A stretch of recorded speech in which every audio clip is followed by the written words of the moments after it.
The Israel-Iran ceasefire appears to be holding just. In fact, the only bomb dropped today was President Trump's unprecedented F-bomb as he railed against both Iran and Israel for continuing to target each other last night as the ceasefire deadline passed. His verbal barrage came as he headed to the NATO summit in the Netherlands, where he received a remarkably warm welcome despite raising doubts about America's commitment to defending its allies. Meanwhile, back in the US, a leaked intelligence report has contradicted Trump's claim that Iran's nuclear facilities have been obliterated, a leak that his administration described as treasonous. Adam Hollingworth reports. President Trump boasted the US had obliterated Iran's nuclear program, but the New York Times reports an early intelligence assessment saying American bombing of 3 nuclear sites in Iran set back the program by less than 6 months.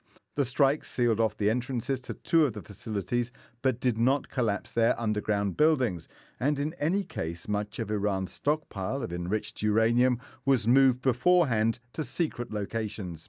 This afternoon, Trump responded, predictably describing it as fake news.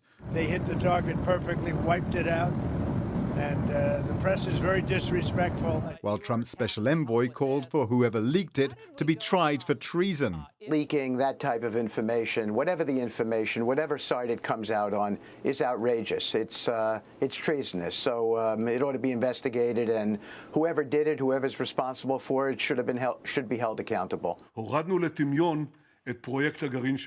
We brought to ruin Iran's nuclear program, said Israeli Prime Minister Benjamin Netanyahu. President Trump agreed.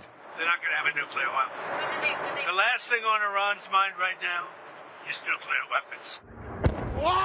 The deadline ceasefire had come and gone as both sides sought any advantage. This is Tehran under bombardment.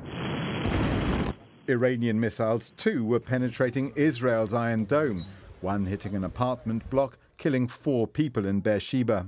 How did the missile get through? As you can see, there is no 100%.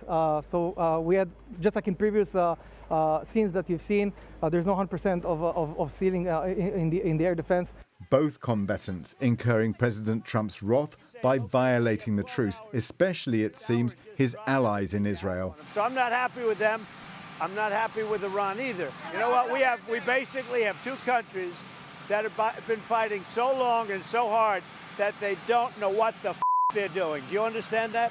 Despite the choice language, Trump's ceasefire is being welcomed around the world. The ceasefire agreement is an opportunity to avoid a catastrophic escalation and achieve a peaceful resolution of the Iran nuclear issue. Well, clearly there's a ceasefire and he was calling for one, so I guess you'd have to give him a bit of credit, wouldn't you? While Wall Street neared record highs and oil prices fell. But while it appears to be holding, critics say it's a truce without a plan, and that makes it fragile.